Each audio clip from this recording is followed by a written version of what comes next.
సంవత్సరం వైశాఖ మాసం వసంత ఋతువు ఉత్తరాయణం శుక్లపక్షం తిథి తదియ ఉదయం 7:27 వరకు మరియు చవితి ఏప్రిల్ 21 ఉదయం 4:14 వరకు. నక్షత్రం రోహిణి ఏప్రిల్ 21 ఉదయం 2:08 వరకు.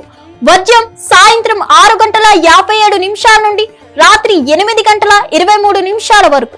దుర్ముహూర్తం మధ్యాహ్నం 12:40 నుండి మధ్యాహ్నం 1:31 వరకు. తిరిగి మధ్యాహ్నం 3:12 నుండి సాయంత్రం 4:02 వరకు. అమృతకాలం మధ్యాహ్నం 11:16 నుండి ఏప్రిల్ 21 ఉదయం 12:42 వరకు. యమగండం ఉదయం 10:41 నుండి మధ్యాహ్నం 12:15 వరకు.